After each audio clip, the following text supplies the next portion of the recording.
This is Dom Bettinelli, the CEO of SQPN, with a brief but very important message. For more than a decade, SQPN has produced the Catholic faith and pop culture podcasts that you love. We're a nonprofit organization, so it's only your generosity that lets us carry out our mission. We haven't run a fundraiser in 2 years, and that's why we need to ask for your help right now. Please make a pledge of whatever amount you can afford to help us continue providing your favorite podcasts, as well as exciting new ones we have planned. To make your pledge and find out about the free thank you gifts we'd like to send you, visit sqpn.com/give. That's sqpn.com/give. Thank you for your generosity. May we hear from you today? You're listening to The Secrets of Star Trek, episode number 20. Captain to bridge. Spock here. Make it so. Surrender is not an option. Attention crew of the Enterprise, this is James Kirk. We are all explorers, driven to know what's over the horizon, what's beyond our own shores.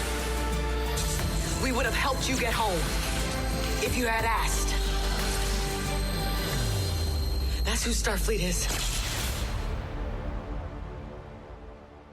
Hi, I'm Dom Bettinelli, and you're listening to The Secrets of Star Trek, where we discuss the hidden layers and deeper meanings found in all the Star Trek TV series, movies, and more.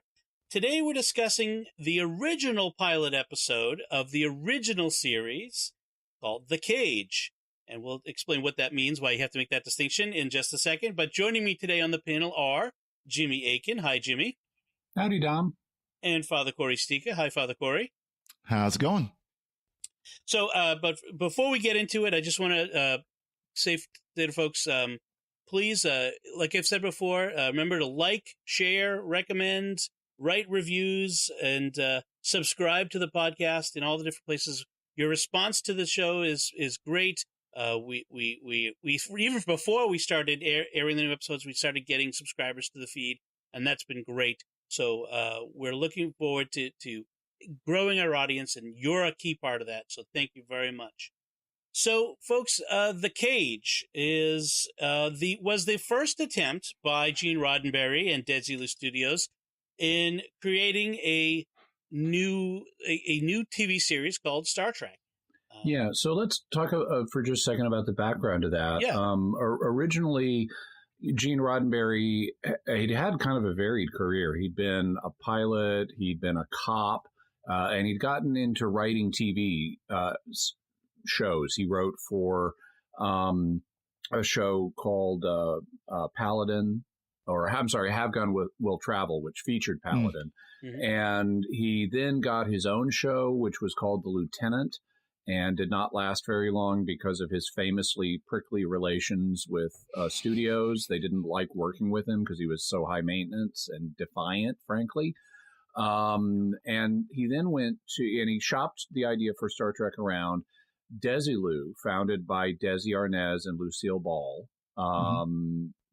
displayed some interest, but they weren't too sure about it. And eventually Lucille Ball herself stepped in and greenlit it. So they went to pilot, and they did this initial pilot called The Cage, which they came back and the network thought it was too cerebral, which it says something about the state of television at the time. Things are way more cerebral than this now. I mean, if you think it's considered an idiot box today, can you imagine what it was like then? Yeah. But they didn't, for almost any other series, that would have been the end of it. You produce a pilot, they said, we don't like it, and that's the end.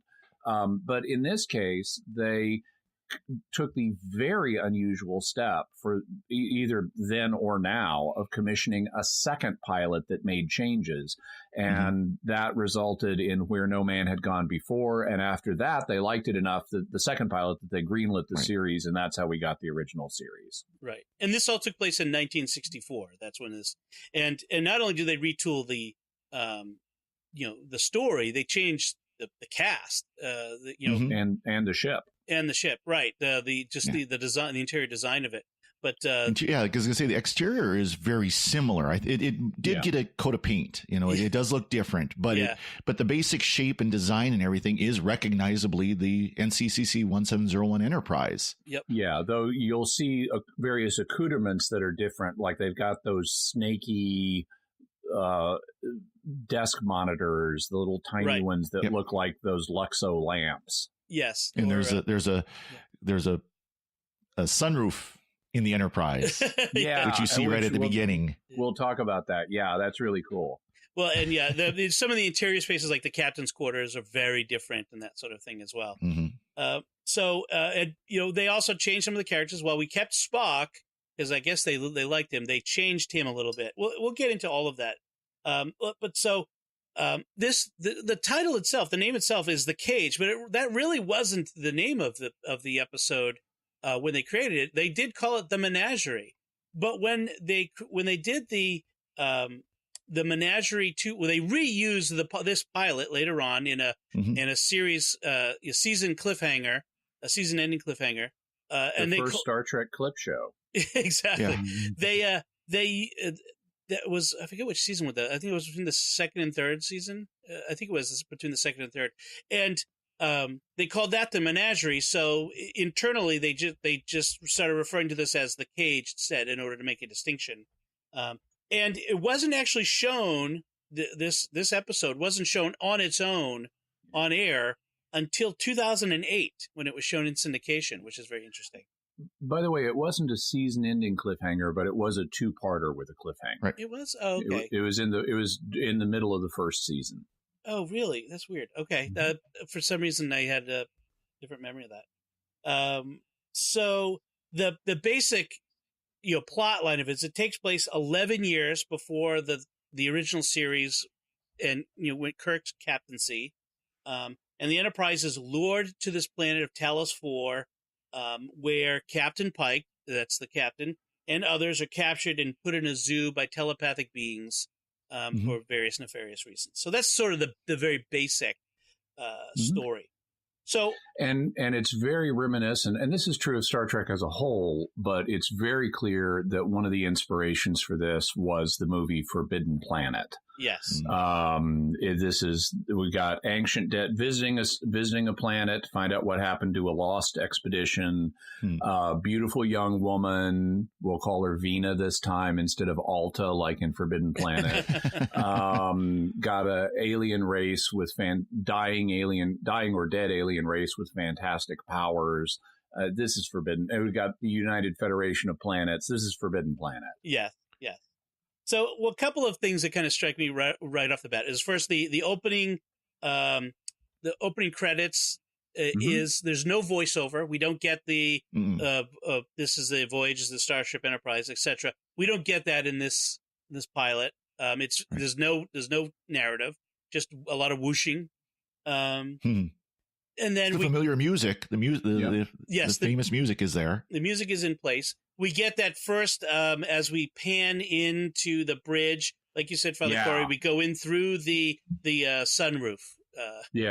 This is a great shot for people who haven't seen it. We start with a long shot of the Enterprise, and we gradually zoom in, and they take a little bit of time doing this. It's a little slow for modern television, but they gradually zoom in on the Enterprise to give us and they did this deliberately to give us a sense of scale of how big this ship is. And then we zoom into the little top part of the saucer section where the bridge is located for no good reason. And then we zoom into that little circle at the top of the bump on the saucer section, and we see it's a skylight, and the entire bridge is down in there. And then we zoom into that and transition down into the bridge. It's a very effective long shot, especially for the time.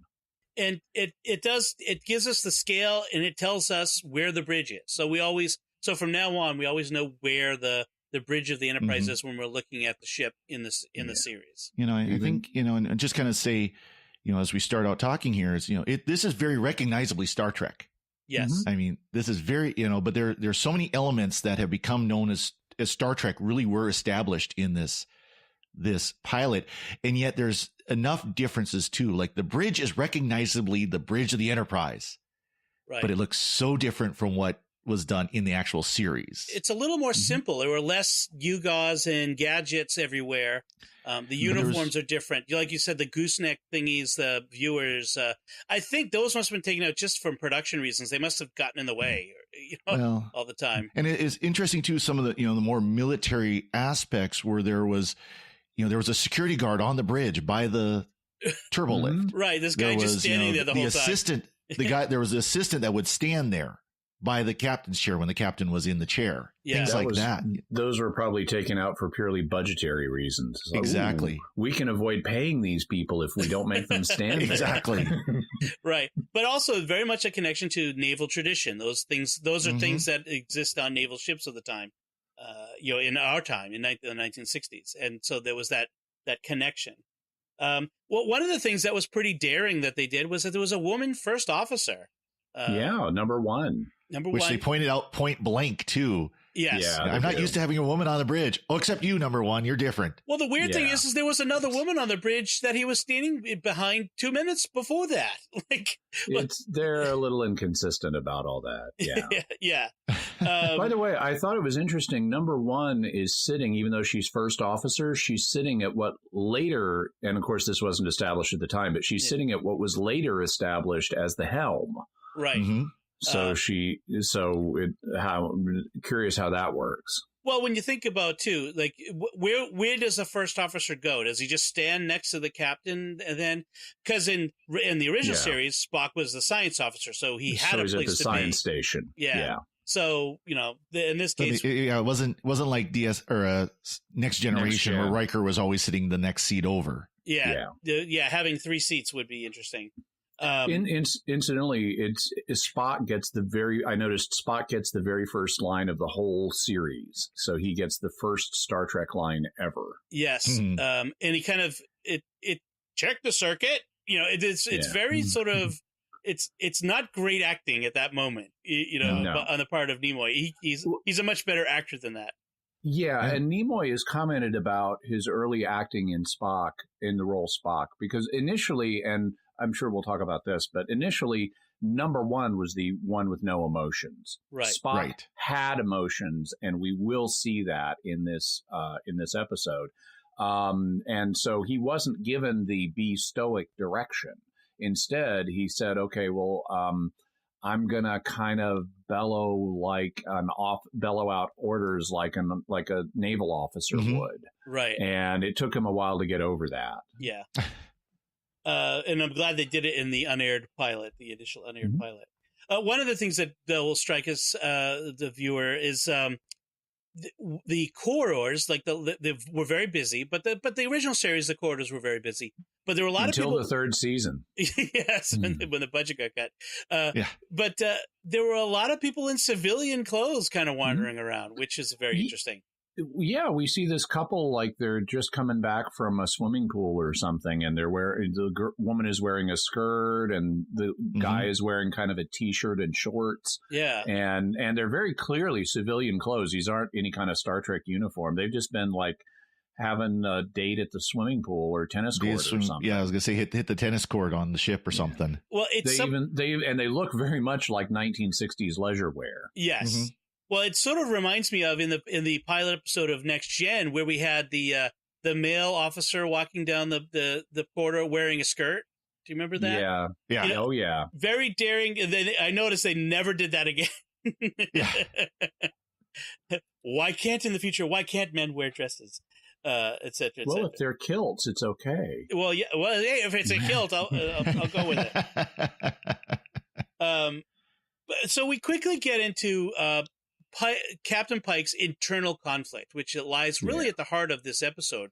Which and he's played by actor Jeffrey Hunter. Yes, and in Pike, so we're kind of told that the Enterprise had just come from a devastating mission where people died under his command, and he's very conflicted to the point where he's thinking maybe I should just get out of this because I'm over having the responsibility of life and death.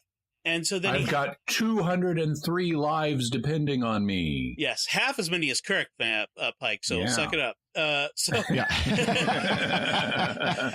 So he has this conversation with the ship's doctor, Dr. Boyce, an older gentleman, elderly gentleman, the father figure in a sense, a confidant.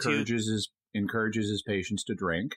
Yes, he brings in a box that apparently is a portable bartender kit and serves them a martini. Where we get some a great line about bartenders and doctors having similar roles. Man will tell his bartender things he won't tell his doctor. As a priest, I sympathize. People tell their bartenders things they won't tell their priest either. Maybe priests should be standing at a bar sometimes. Hey, so, anyways, I don't want to say anything that'll get me in trouble with my bishop. So. So, Jimmy, you did say one thing that was that I want to comment on again is how much slower paced things are. All the special effects take much longer. Going to warp drive, the transporter effect, which, by the way, the transporter effect at the time was so advanced. When they first aired the final footage for the cast, who, of course, they don't get to see it happening while they're filming it. Right. When they saw the transporter effect the first time, there was applause in the audience of the cast and crew because it was so cool, so advanced. But everything takes longer. Yeah, and part of that is because it is a pilot and they're showing off what they can do. They want to make sure that the suits see how cool this thing is that we're doing. And part of it's also that television was just slower paced back then. An example of that I have in my notes is once they finally get down onto Talos 4, they beam down and they have the note says stupid travel sequence. Because instead of just beaming down at the camp of the survivors, they beam down some distance away, and then we have to watch them laboriously walk towards where the survivor camp is.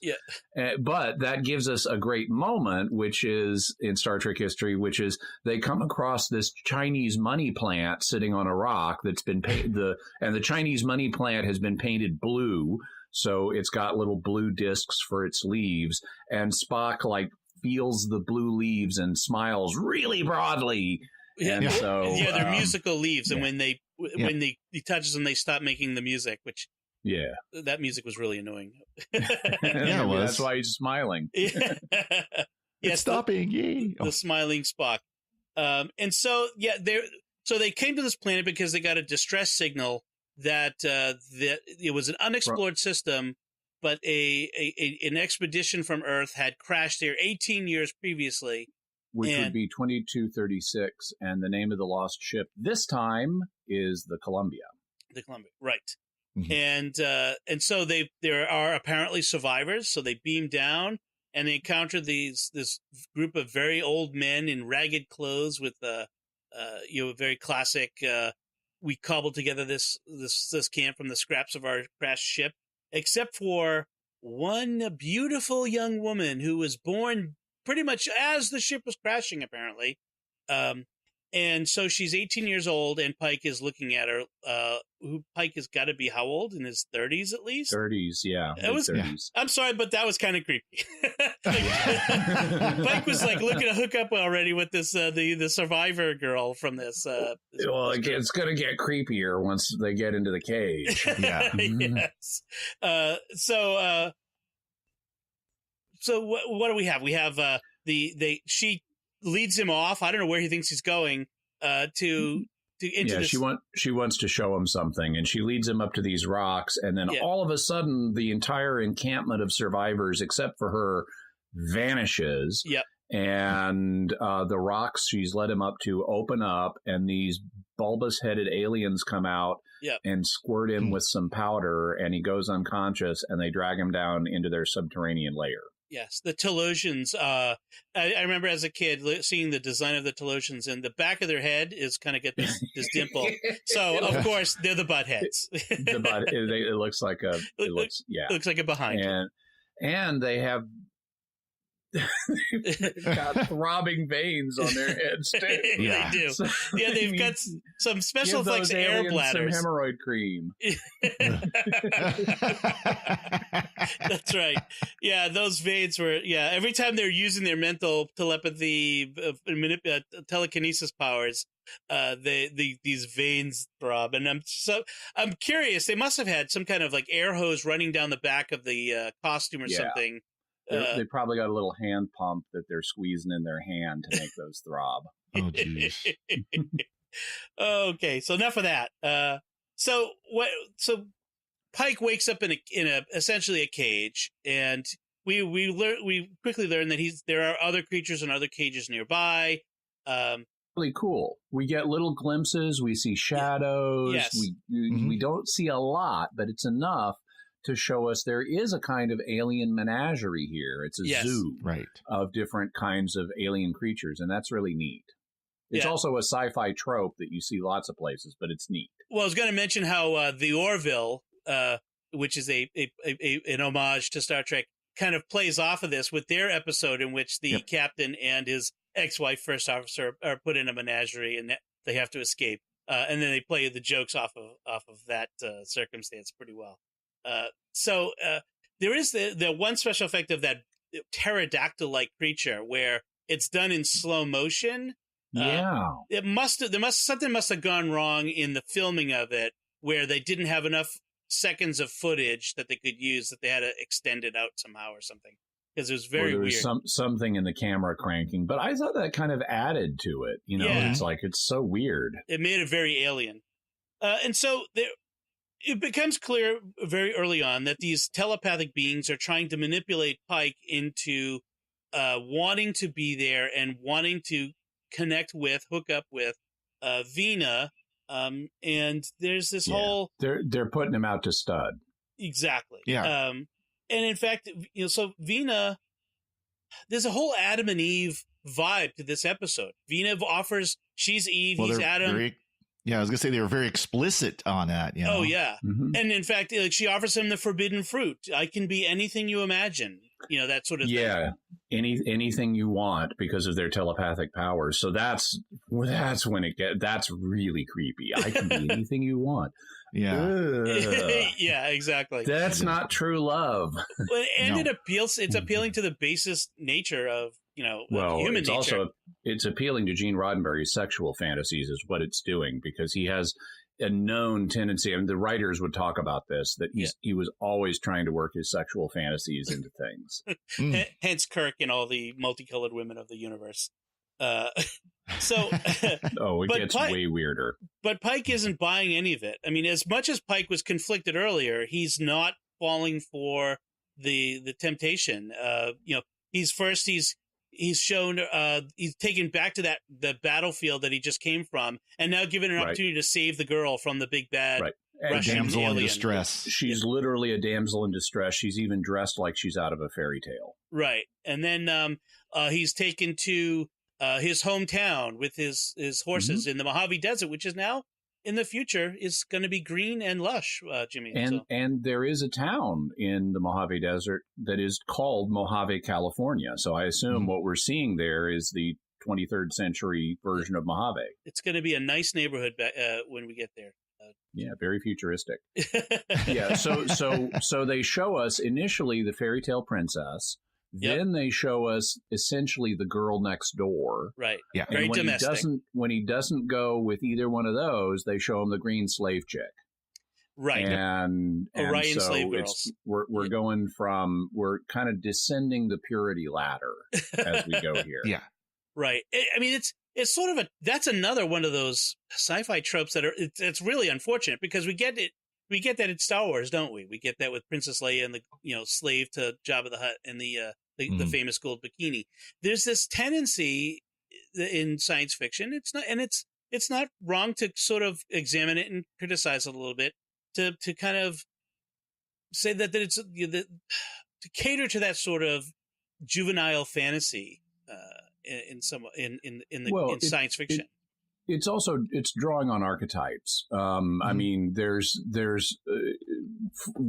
in psychology, there are discussions of men being attracted to either the virgin archetype or the whore archetype. And that's what we've got going on here. They just added a third one in the middle of the girl next door who could be a reliable, competent wife. Right. She's neither the fairy tale princess who's, presumably so pure that she couldn't sleep on a mattress with a pea under it without noting that there's a pea under the mattress. Right. And then we've got the Orion slave chick who could teach anybody a thing or two.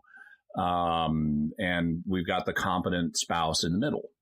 Right. And so, when as Pike rejects each of these in turn, each of these temptations, again, it's another bit of the temptation in the desert metaphor, like Christ in the desert.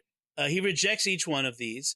And we learn that Vina is not, in fact, the projection of the Talosians, but she is herself a real human being who really crashed on the planet.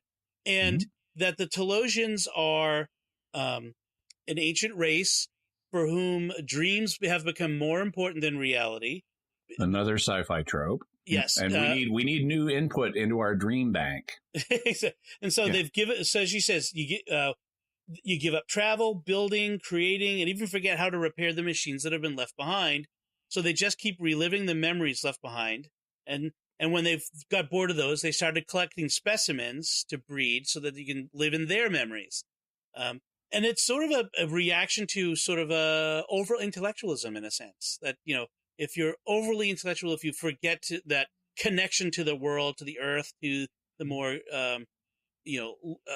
those aspects of life, it's a dangerous thing, I guess is the... So you're saying I don't know how to repair my own iPhone and just keep watching the same YouTube videos over and over again?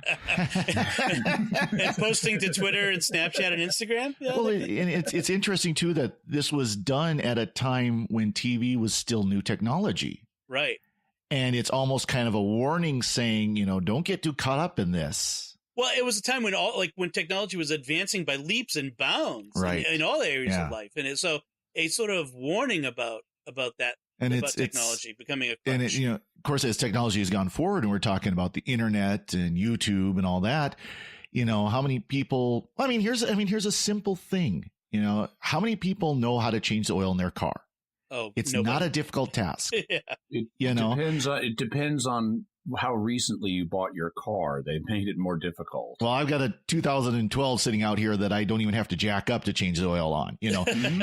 Changing the oil is since the invention of the car has always been considered, a task that anybody can do. A rite of passage, even. A rite of passage. How many people, or another analogy, how many people know how to plant a garden? Yep. Things like that, things that for much of humanity, or at least much of the invention of something, has been taken for granted.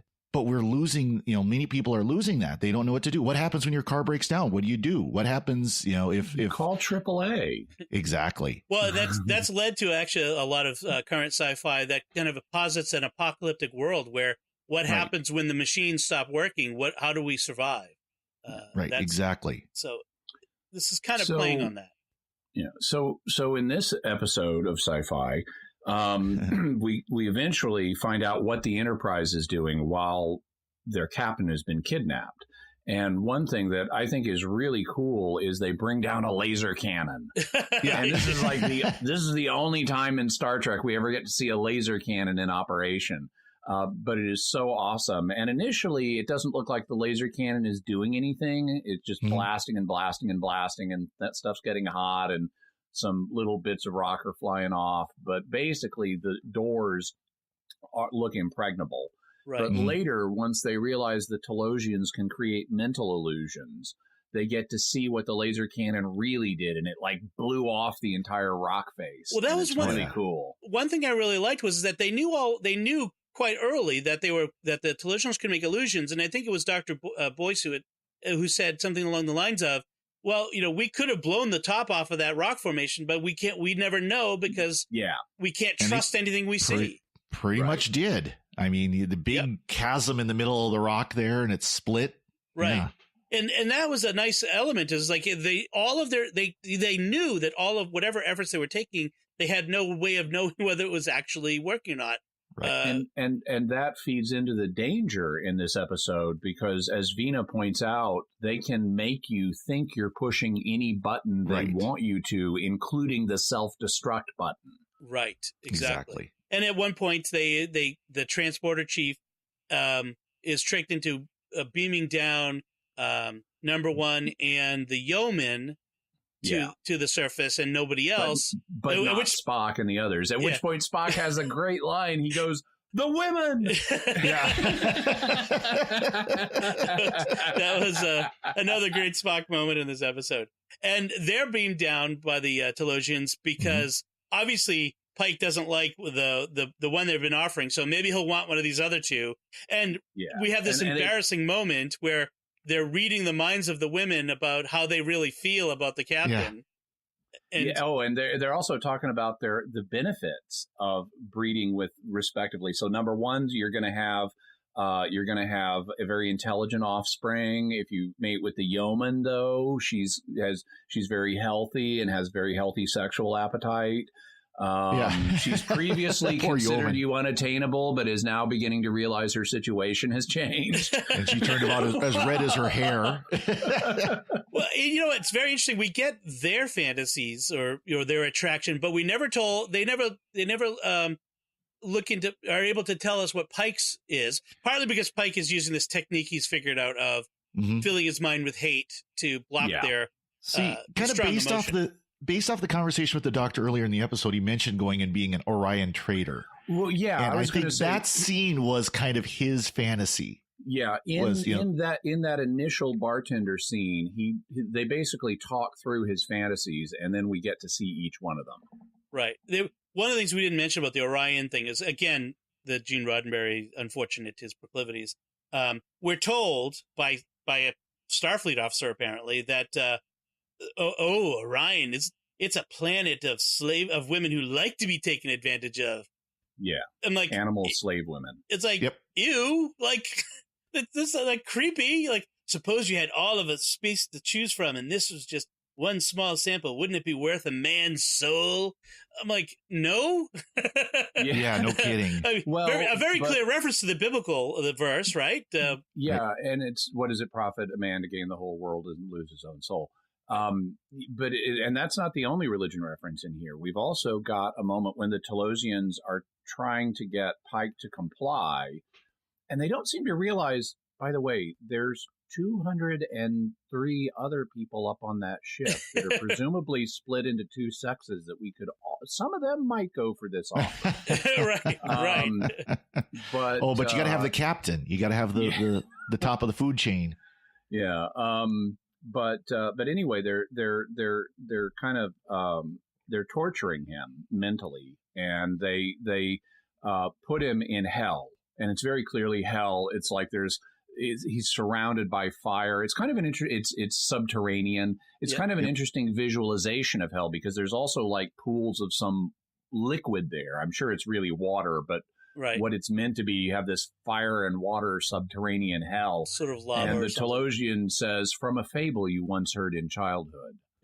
and then says hell is considered a fable by Gene Roddenberry in this episode. Right. And the Telosian then says there are even less pleasant things lurking in your subconscious we could show you. Yeah, well, I think in all of us, probably. Exactly. So by the end of this, well, actually, I want to make one more point about offering Vina and number one and the yeoman. Is that at no point do they ever just say, look, you can have all three of them. We're better off if we have more breeding. Exactly. But it's interesting, sort of the assumption on the part of the writers and producers, and probably because the morality of the audience that they're taking into account is the idea is, if you want your captain to be the sort of guy who's only going to be with one woman, and you don't want to even enter into they even talked about how the Telosians wanted to have this man and woman in a happy husband and wife relationship, and it made that explicit. And then that's where the vision of her as his wife came about. Yeah. Yes, so it was very clearly a monogamous relationship that they were going for. Oh wow! I just realized something. And they would never have been able to do this on TV back then. But since they can make you think anybody looks like anybody else, if they ever got you to buy on this offer, they could have you breed with as many different people as they wanted you to. Mm-hmm. That's true. Mm-hmm. And neither of you would know of you or any other people would know what you were doing. Yeah, it's the Talosian power is creepy when you start to think about it. Yeah, but in the end, go ahead. I was going to say, so as we're getting towards the end, so once Spock realizes at a certain point that this is hopeless, he's getting ready to leave, right? Which is amazing. I mean, like, he would never just leave Kirk. Right. Which shows how different his character is at this point. And when, and then number one, of course, takes charge of the situation, which is great. That's her job. At one point, to save others, like Pike volunteers to like kind of cooperate. But it's interesting. In the end, we have this kind of weird I mean, if you think about it, it's kind of a downbeat ending. Right. Because they reveal to us, I mean, number one points out to Vina, there was a Vina on the crew manifest for the Columbia as an adult crew woman. She wasn't born 18 years ago.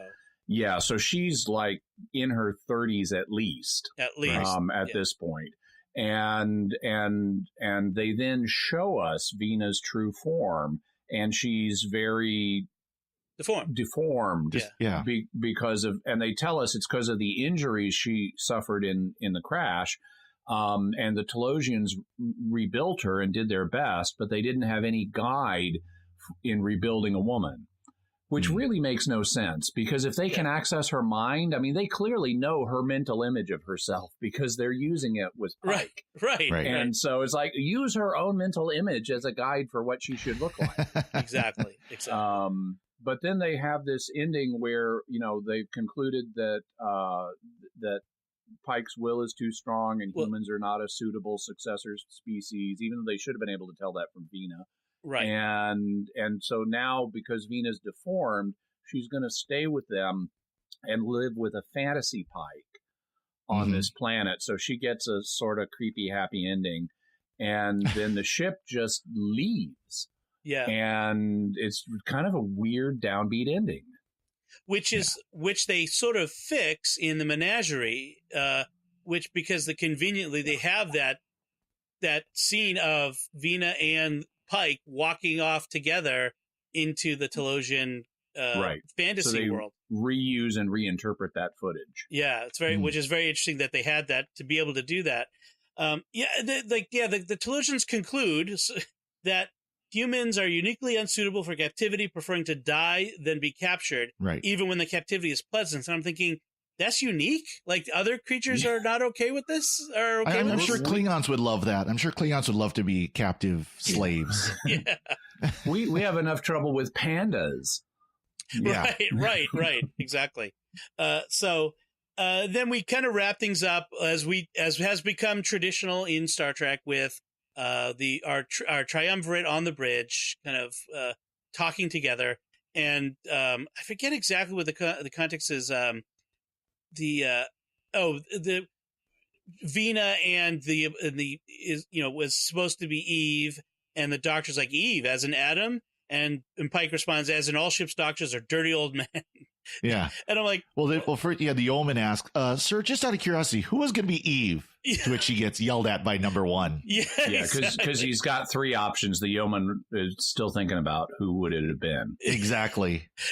that yeoman is not the smartest crewman on the ship. That's for sure. I have a feeling she got very transferred. Healthy offspring. Yes. I have a feeling she got transferred to a new ship after that. And then Pike gets the final line, engage. Yes, which is an interesting. We'll see that again in Star Trek, which is nice. I wonder if that was intentional in the Next Gen, whether that was an intentional callback or not. I wonder. So, anything else you want us to be said about the cage? Any other? I just had two little notes. One of them is we later learn in the menagerie that this planet has been made the subject of what's called General Order Number 4. Right. And General Order Number 4 is do not go to Talos 4. That's it. Right. And that shows you how the fact this is General Order number 4 it indicates how seriously they take don't go to Talos 4, because the prime directive is General Order number 1. Right. This is only 3 ranks below that. And you can imagine why they would want to not go there, because if the Talosians decided, hey, why should we stay on this rock? Let's go out into the galaxy and do stuff. They would be amazingly dangerous. So if you're not going to genocide them, avoiding all contact with them is the logical thing to do. Given that they had no space flight. Yeah. Also, I thought it was interesting in that number 1 has blue nails. She paints her nails blue, whereas red would have been the common color at the time. But they reflect, I guess, her kind of cool personality. Okay. That also reminds me. So there were 2 characters that were criticized heavily by the suits after they saw the cage. One was Spock and one was number 1. And Roddenberry realized he wasn't going to get the show greenlit if he kept both of them. And so he compromised and told Majel Barrett, who wasn't yet his wife, I'm sorry, we'll create something else for you, but I've got to lose number 1 because I think it's really, really important we have an alien in this crew. And so he kept Spock as a compromise, lost number 1. She, of course, was crushed because this was a really great part. And Christine Chapel was not on the same level as number 1 would have been.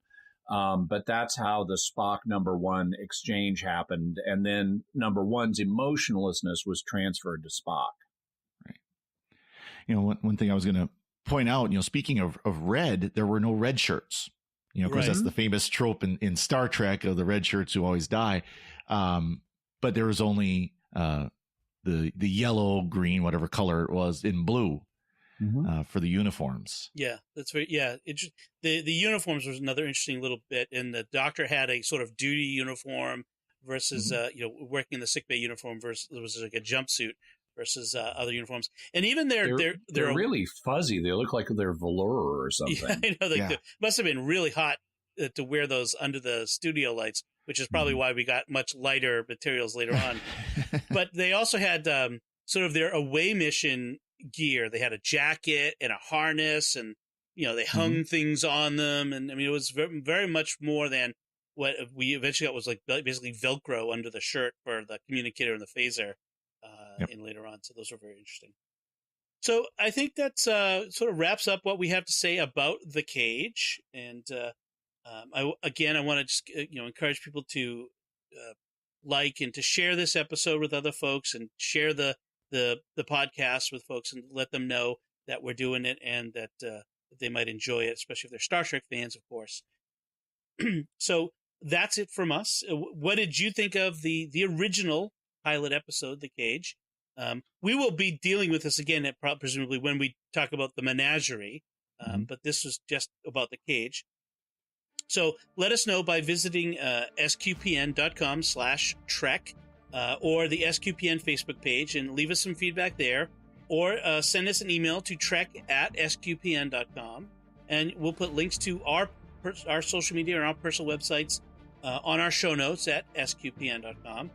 We'll be back next time when we'll be discussing the original series pilot, Where No Man Has Gone Before, which was not the first episode of Star Trek aired. So that we'll talk about that then. Until then, Jimmy Akin, thank you for joining me in sharing the secrets of Star Trek. My pleasure. Father Corey Stika, thank you as well. Yeah, glad to be here, and thanks, Dom. And once again, I'm Dom Bettinelli. Thank you for listening. And remember, you either live life, bruises, skin knees and all, or you turn your back on it and start dying.